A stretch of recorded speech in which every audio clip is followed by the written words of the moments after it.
Hey guys, Kyle the Death Knight of Anime here, bringing you my review for Eden Zero Chapter 5. And so, right off the bat, the first page introduces us to a new character, pretty much Zhao Mei. And pretty much that character's whole job is to address the big reveal from last chapter by saying that we shouldn't even pretty much read or analyze a whole lot into it, and that time doesn't mean pretty much means pretty much extremely little in this story. And at first, when Mashima said that pretty much time is of little consequence in this story, it felt like he was trolling us a bit in the sense where we pretty much know as the viewers that we can't help but even read a lot more into these things.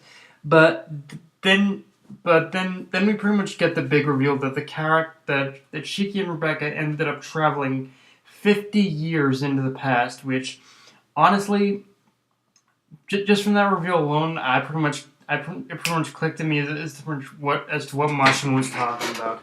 Um, if he's going by traditional space rules here, like pretty much something out of Star Wars or something like that, then that probably means that the both Shiki and Rebecca ended up traveling pretty much into some kind of a wormhole without even realizing it, and now they're and now they're pretty much on planet Norma, that 50 years into the past. Like that's how they ended up on planet Norma 50 years into the past, is by traveling through a wormhole without even realizing it.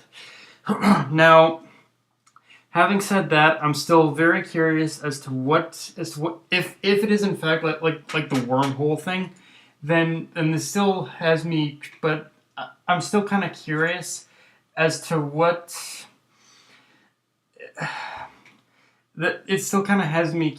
I'm still very curious as to what this reveal of traveling back into the past means for pretty much for pretty much that exact same for that exact same big reveal last chapter. Because even if time is of little consequence in this story, I still want to know of the events themselves that happened that ended up leading into that future. Because it even says in the last chapter that there was a big battle. So obviously something big went down, and even if time is of little consequence, I still want to know as to what happened in that future, so to speak. Now, there was a very interesting question that was raised in this chapter in terms of Professor in this chapter which is that if this is Professor Weisz of the past that we meet in this chapter, then what happened to the Professor Weisz of the present or the future? Because it seems like Mashima is very heavily alluding to the latter of the latter being dead, and honestly, that kind of scares me in the sense where I hope that Rebecca and Shiki, whatever Rebecca and Shiki do in this past, pretty much doesn't alter time in a way where the older Weisz gets resurrected. I hope it's more that they help out his younger version. They help out this younger version of the professor with whatever he's gotten himself into, and bring him back to their time period. Which honestly, I think that would make more sense, as both versions of the character appeared on the cover page of the first chapter. So we definitely know that this younger Weisz is going to be part of the main cast. Is going to be a character along with the main cast, and when you factor in the whole plot of this current arc, pretty much being that both Rebecca and she definitely need to get a ship. I think it's kind of plausible that he's probably going to end up traveling into the end up traveling with them into their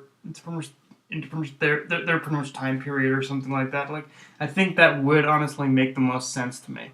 I can't really think of anything else that would really make sense, to be honest with you, or at least something that I can't like anything else that Namashima would come up with. Kind of seems a little fake, out, honest, a little bit too much like a fake out. I think that's honestly the only thing that works. And it's a much smaller detail, but I like how Mashima addressed the fact that because it is 50 years in the past, Rebecca's technology is basically useless. Again, it's a very small detail, but it's still worth noting as it makes the most as it definitely makes the most sense that definitely current technology wouldn't be able to measure, wouldn't be able to be compatible with the current like future technology, wouldn't be compatible with any kind of past timeline. So I do like how they kind of address that almost.